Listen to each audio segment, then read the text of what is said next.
So welcome to the Courageous Nerd YouTube channel. My name's Connor. I'm joined today by Deric Jackman. Deric, how are you doing today? I'm doing wonderful. It is a splendid Tuesday. Thank you so much for having me on. Oh, absolutely. Thank you for taking the time to be here. And obviously, we'll be getting more into like your projects that you've done on YouTube over the past couple of years. But before we really dive into them, I was wondering about your background in storytelling, and has it always been something that's interested you? Oh, yeah. That's a great question.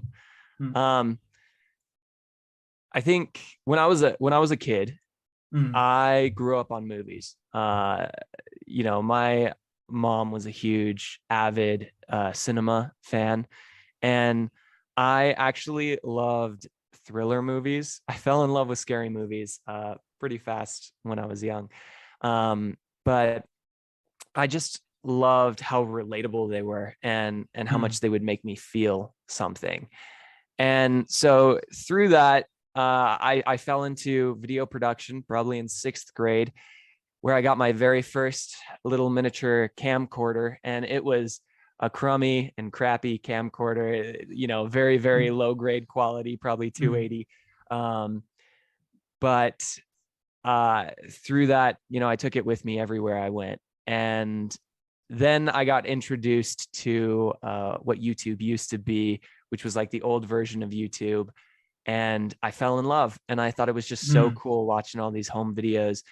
And, I wanted to tell stories. So I fell into claymation.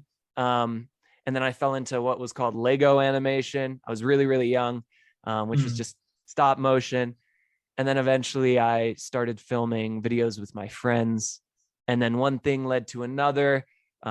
I took a break for a while, and then I came back, started dabbling in acting and voice acting. And then I fell into show running animation. And Yeah. when it comes down to it, I just love telling stories, no matter what medium it is, whether it's Lego animation, stop motion animation, claymation, pure 2D animation, 3D animation, or even real-time video. Storytelling is just something I love to do, and Mm. it's something I'm extremely passionate about, and that's kind of how I ended up where I am right now. Absolutely, yeah. And I suppose like, on that note, like anyone who's like watching this or maybe reading the article version will know that you're the creator and showrunner of the Mysteries of Kruger Mansion, which is in the works for YouTube. I suppose then how would you describe the premise to anyone who's unfamiliar? Like how would you set it up for someone who Yeah, doesn't know? yeah, we're actually kind of hoping to pitch this either by the ending of this year or the beginning of next year. So I've been practicing in the mirror a little bit, but I I would say the genre is more of a dark thriller mystery drama, Mm. and it follows 14 young adults who get cast on a reality television show. They all come from all throughout the United States of America. We have people ranging from Maine to California, and they get placed in a quote unquote haunted mansion where they have to compete in different challenges and uncover specific mysteries that tell them a little bit about the story and the history of the sinister estate that they're in. However, based on each challenge and the outcome thereof, specific people will rise to the occasion and others will not do as well. And based on that outcome, it will determine who is banished from the estate. So there's a banishment ritual every single week where someone gets voted out. And the Mm. last person who is in the mansion and the person who uncovers the mystery will not only inherit the entire estate, so the entire Oh. mansion, but they'll inherit all of the assets and all of the money that comes from the Kruger name. Mm. So essentially, an 18-year-old is going to go from, graduating college to retirement. Wow. Mm. So it's a big That's the stake, dream. and it's the dream. Mm. And so that's really what it comes down to. But there are a lot of twists and turns along the way. We come to find out that there's someone out of the 14 contestants who is not who they say they are, and they're Oh, there to interesting. sabotage the game. So Mm. it's a culmination of inspiration from such mediums as the Among Us game, the Clue board game, the Haunting of Hill House, Survivor, so on and so forth. Yeah, I was going to ask, you kind of covered this, whether like within the like fictional narrative of the show itself, if like it was an actual like mansion with history, or just like as part of a gimmick of like the fictional show within the show. But then, so you're saying there is like an actual lore or backstory to this mansion where they're going to. Yep. We it's fun. So each episode, so far we have 20 episodes that we want to write for season 1. And each episode is about 30 pages long. And in the first episode, we actually dive into why the mansion is cursed. Right. Whether or not it's actually cursed is something that, you know, becomes unveiled throughout the show.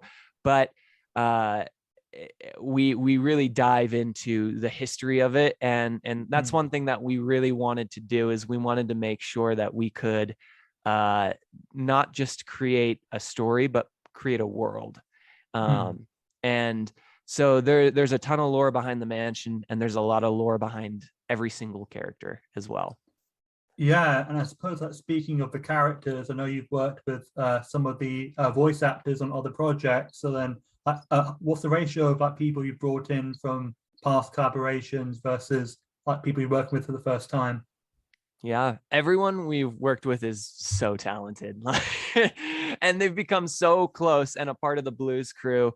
I would say the ratio is half and half.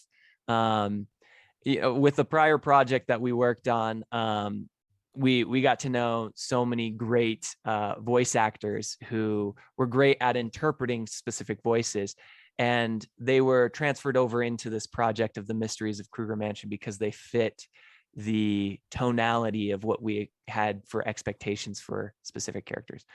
But we also had auditions about, I'd say, 8 to 9 months ago, and we were able to bring on quite a few new people to the crew that are extremely talented as well. And they've really added to the dynamic of not only the series, The Mysteries of Kruger Mansion, but also to the Blues crew family. So it's just been a delight working with everyone. Yeah, and I'm guessing then if you did get to make more episodes, the goal would be to keep the same people like in the parts, right? Yep.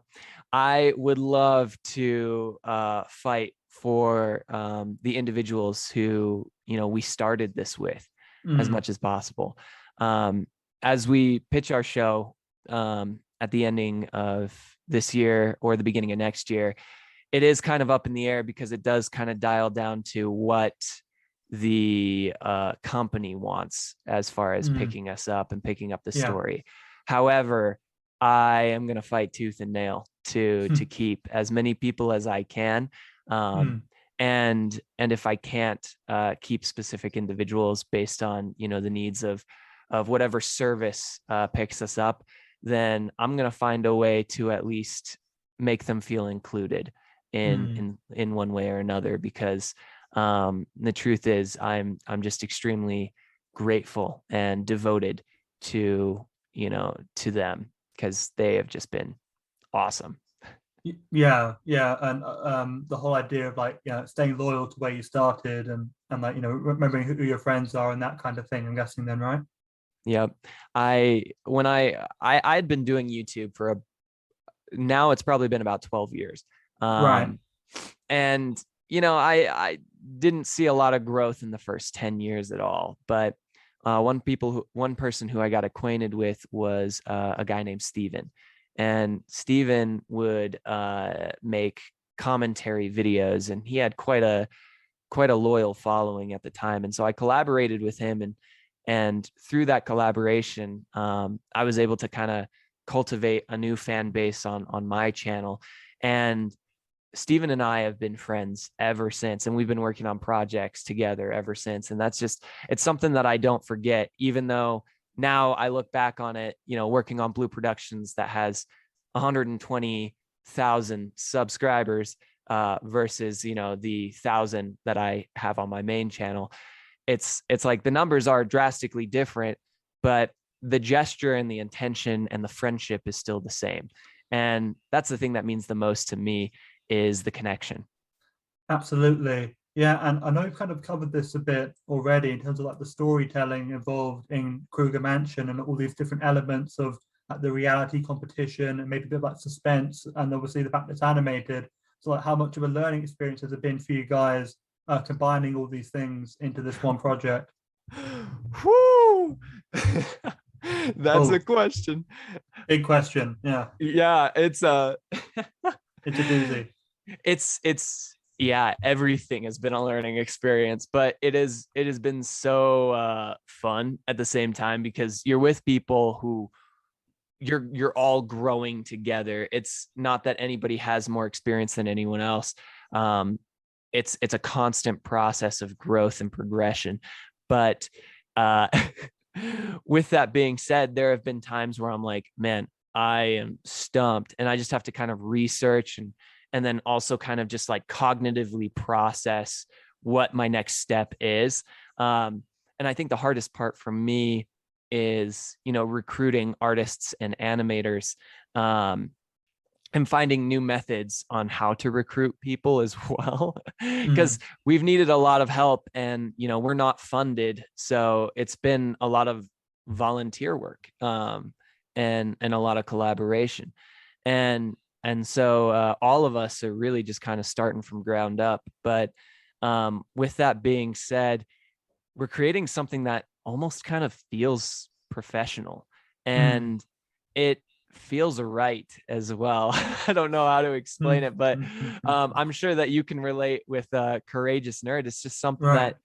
that feels like a direction that I need to go. Yeah. Something that I feel is just a part of what I need to do in my life, because I really want this story to be told, and all the help that I'm getting, it's just been so humbling. So Mm. I don't know if that answers your question. I No, hope so.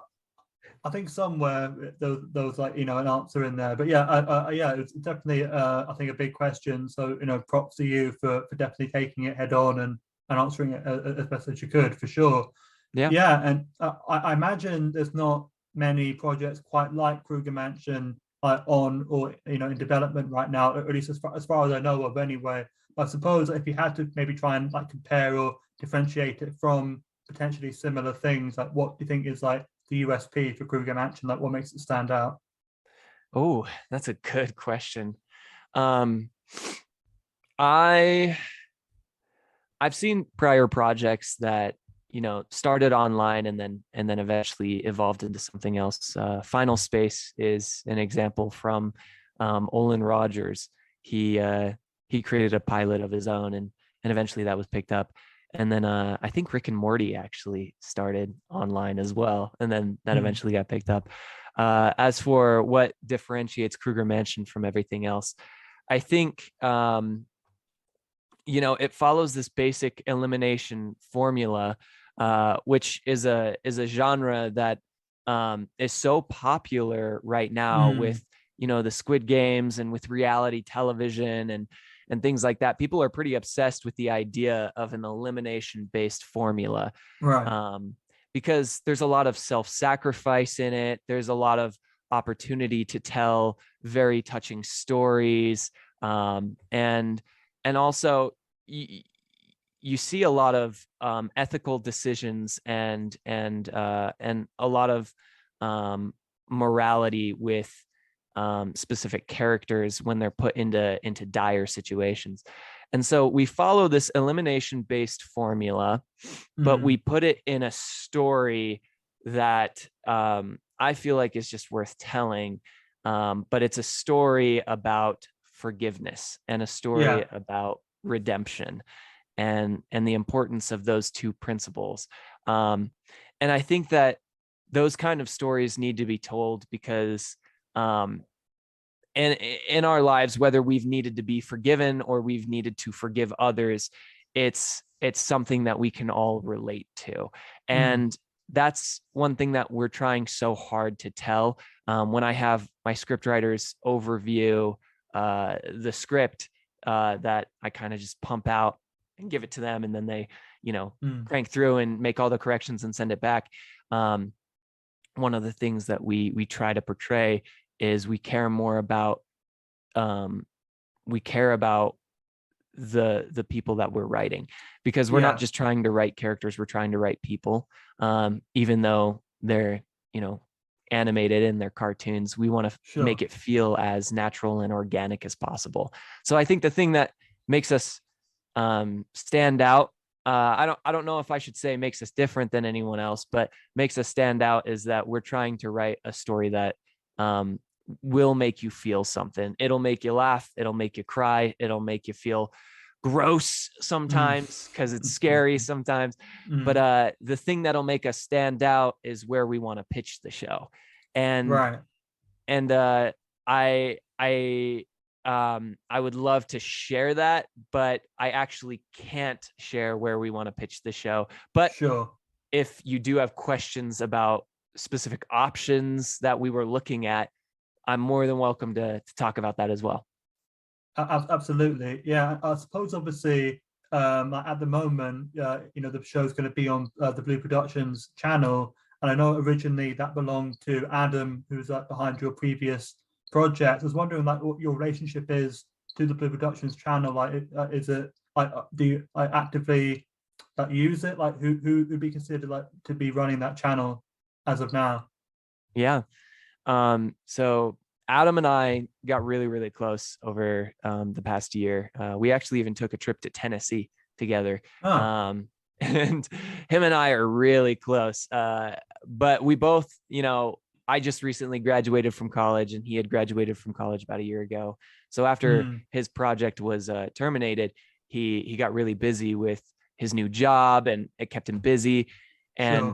But we both wanted to continue to pump out content. So him and I started collaborating more on his channel, and eventually he gave me what's the word for it? He gave me kind of like the access to post on my own. And so we've just been collaborating through that. And now with Michael Kim, who has come out with his own show on Blu Productions, which is a Century Quest. He also has access to Blu Productions as well. So now it's really helmed by the three of us, but originally it dials down to who created it, and that was Adam Rudine. So all credit goes to Adam and all the effort he's put into it in the past. Yeah, and I know previously while we were talking, you mentioned your script writers and developing the characters, and I know obviously they say write what you know, and it's a bit of a cliche question, but is there any of the characters you particularly identify with, or is there a bit of you in all of them, or that kind of thing? Yeah, I love this question. This is a sick question. This is an awesome question. Every single character is a small facet of particular phases I've gone through in my life. I'm biased where I have, I'm the person who knows myself the best, I feel like. And, I've seen and witnessed and experienced so many different things. And through that, it feels like I've been a different person through the many different dispensations of my life. Dispensations, that's a weird word, but like when I was a teenager, I was more angsty and much more like, oh, this is so cool, I'm gonna follow it, and now that I'm an adult, I'm like, what's the most rational decision, and I try to be more sharp with my choices. But and so with that being said, there are particular characters who are very emotionally based, and I relate to them in a sense where I know what they're going through and I know what their story is like, because that's what I experienced in high school. The nerd, I totally experienced that, being a nerd myself. And then also, the charming jock, for a time I had the opportunity to experience it. or the kid, the scholar who's just very heavily rational and chooses to put his emotions aside. There are just so many different versions of myself throughout this period of time. And I would say I relate to every single character that I've written. So yeah, each one of them is a small piece of my personality throughout the span of my lifetime. For sure. Yeah, and I suppose like a bit of a mistaken assumption I had about the show, which other people might also have fallen into, is that like when people are eliminated, that they're not killed, they just leave, isn't it? Right? Yeah, we were trying to be as ambiguous about that as possible at the beginning, but then we were Mm, like, yeah, that's not a detail we need to keep a secret. So we yeah, they as far as we know, they only get banished from the estate, and then they're sequestered off into just a basically a motel until mm, the ending of the game is upon us. But yeah, they're not killed when they're banished, they're just mm. sent away. Yeah, and is there a need for like a jury phase with this setup that you've created, or I mean, the high-ranking people? Is there a need for them to come back towards the end, or that's something you can't give away? So we will. That's a great question. And we will have a merge Mm, where at first we're going to put people into teams, and then mm, once we hit a specific number of individuals left in the mansion, we'll have a merge. But we won't specifically have a jury. right.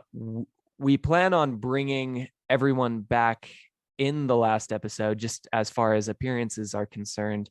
Mm, And every person that gets eliminated, we don't just forget about them, which mm, I think narratively in a lot of shows, they just kind of move on when someone is eliminated.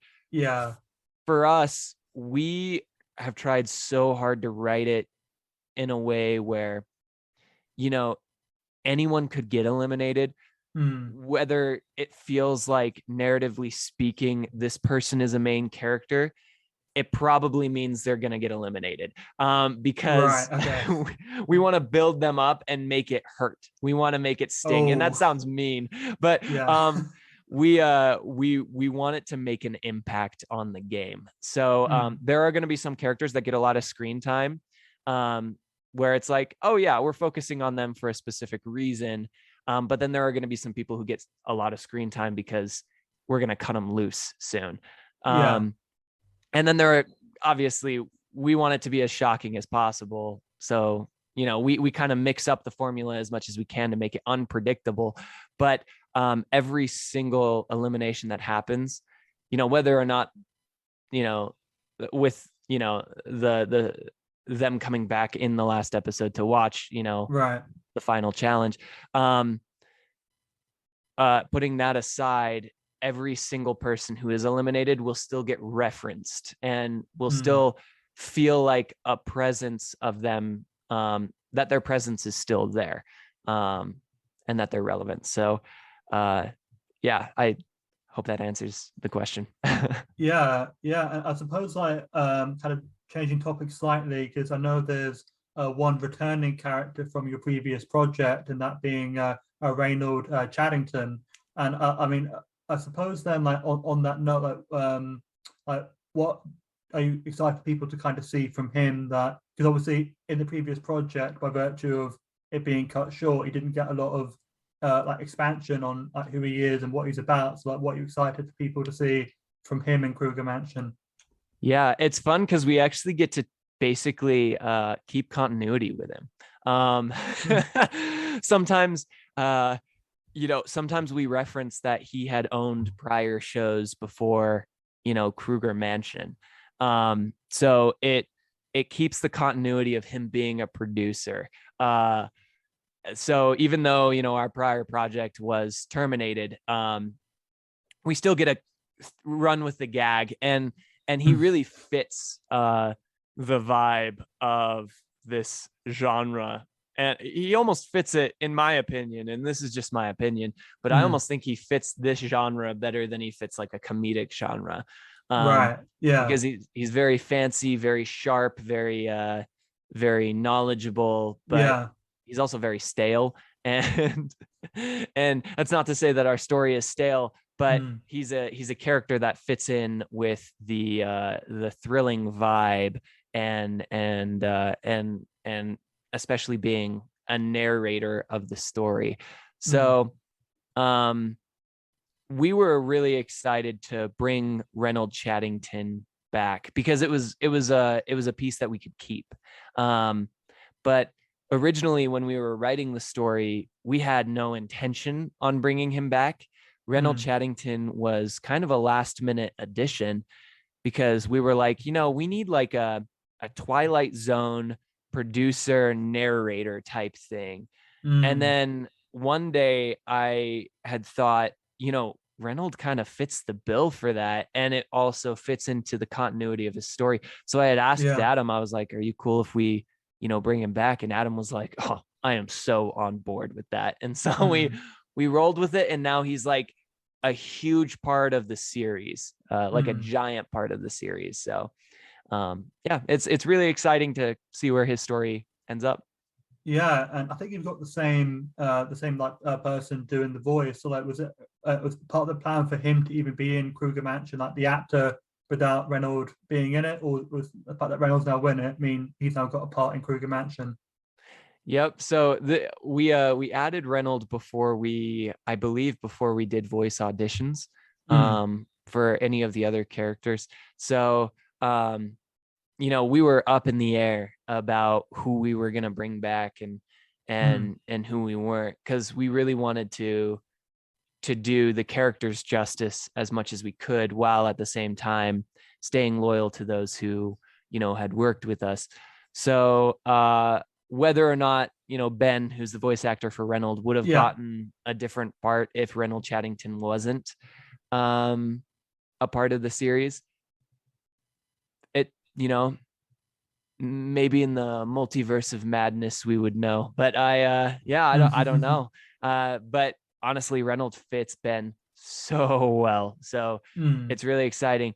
I'm assuming he probably would have auditioned for Lockhart if Reynolds wasn't in it. And Lockhart is the butler Yeah. of the mansion. So, but we have a wonderful voice actor who fits that role. And his name is Matt. He's awesome. So he really fits the bill too. So yeah, I don't know if we would have cast him in a different role, but Mm. we're glad to have him on board right now. For sure. Yeah, I suppose like then in a more general sense, what you excited people to see when Kruger Mansion does come out. Oh yeah. I'm really excited for people to latch on to specific characters. Mm. The dialogue, I think, is just so fun. And even though we introduce so many characters in the first episode, I think you really get a grasp on, especially as we're going through the rewriting process right now, you really get a Mm. grasp on their personality based on the dialogue. And beyond that, based on how they react to certain things, whether it be through facial expressions or whether it be through just the action of that character, or whether it be through their tonality. Like, I do think we at least try to do a good job of showing how diverse the cast really is Mm. through the action slash reaction process. But something I'm really excited about is oh man, and I'm hoping and I've seen a couple videos online about it. I really hope people make their own predictions about where the story is Oh, going. sure.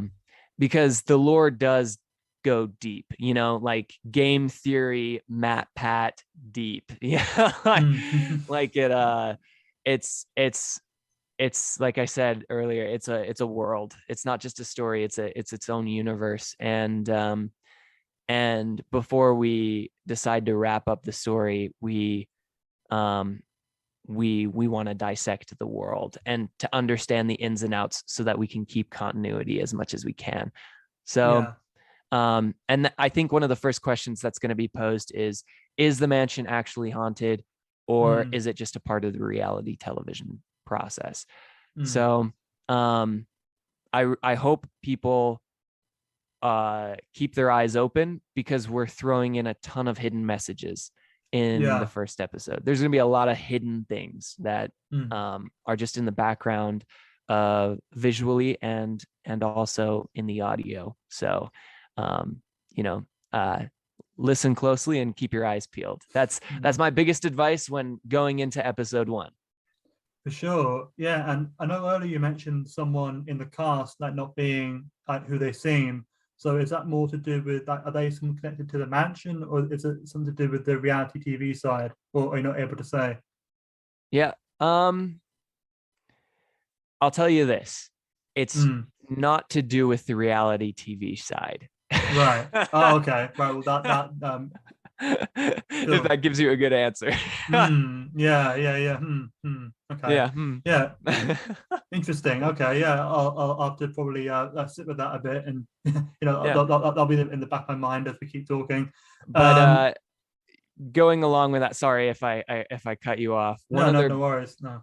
One of their biggest roles is to sabotage. They don't want the mystery to be unfolded. So sure.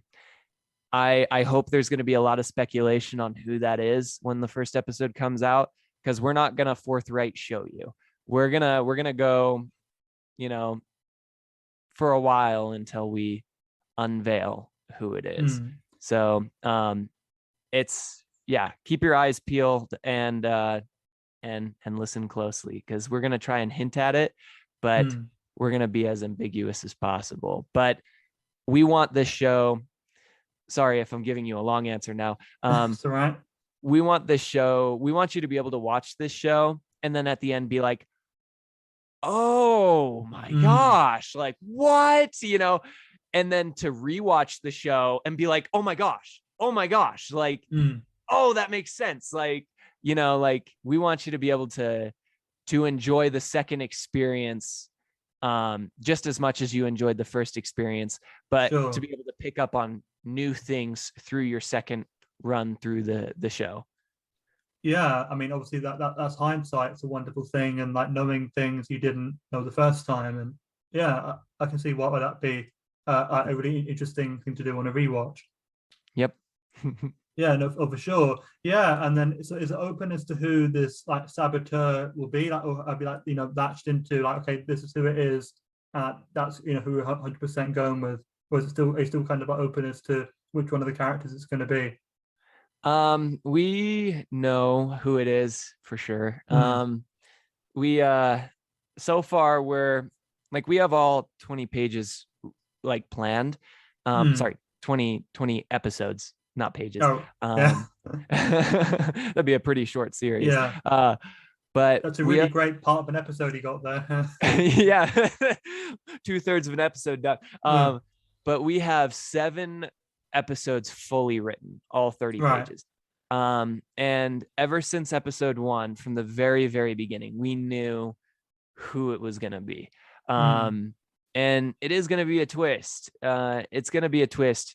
Let me just tell you, it could be anyone. It could be absolutely anyone. It's obviously it's someone in the cast. But it could be any of them.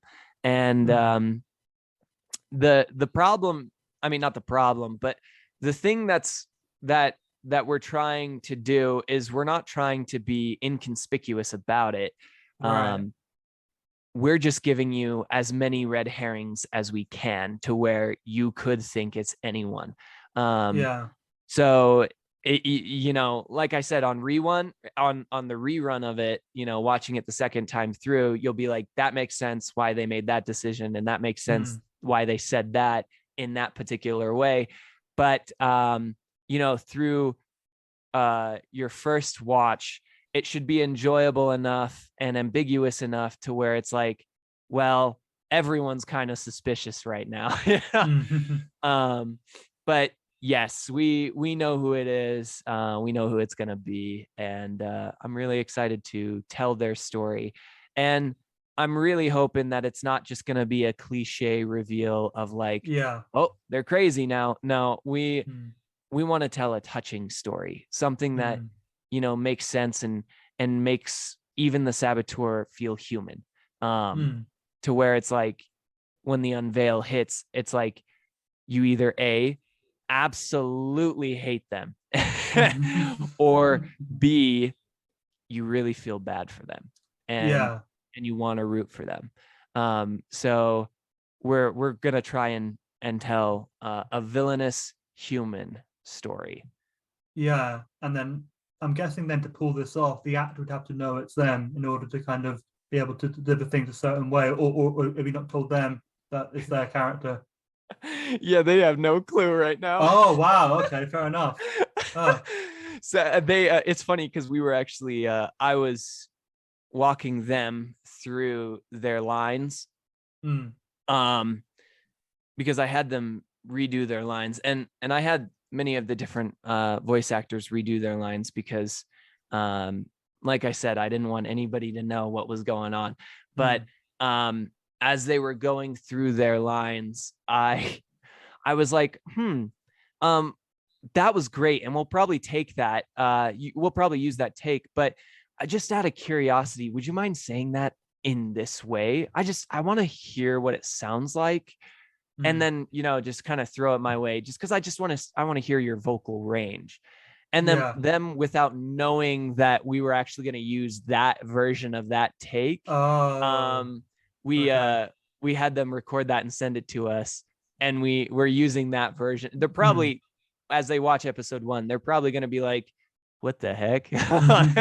But yeah, it's there because we are unsure about the future, because we know that eventually we want to evolve past Blu Productions and onto Right. an actual company. And we're unsure if we can keep everyone, Mm. whether or not the needs of the company that signs us on. I did want to be as ambiguous as possible about the future of the story, so I tried not to spoil anything. The only person who knows the ending of the show is one of my script writers. Right. So there's only 2 of us right now, Mm. and I'm gonna try and keep it that way until the show is actually Mm. out there. For sure. Yeah.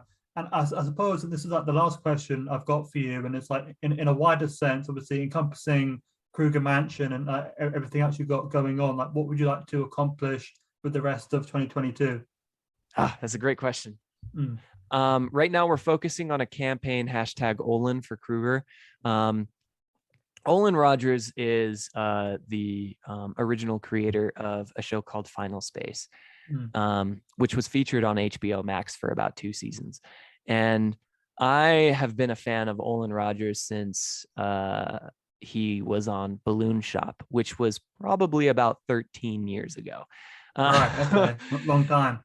Yeah, well, that's probably when he started, at least. Mm. And then he eventually evolved into making his own channel, and he did comedy sketches, such as a video called Ghost in the Stalls, which a lot of people are familiar with. He's a really, Mm. really funny guy. He's down to earth. Right.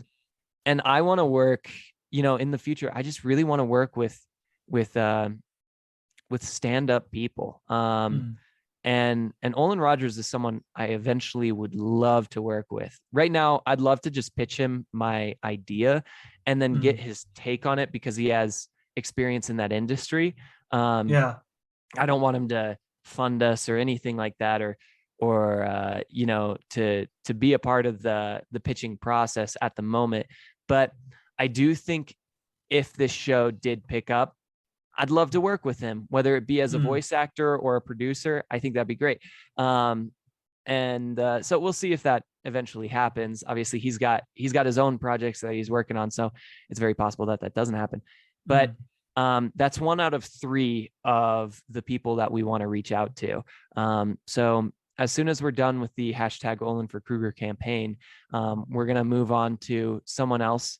And I had actually mentioned their name in this interview. I already name dropped them, but Oh, okay. Interesting. Right. I'll have I to think back. Yeah.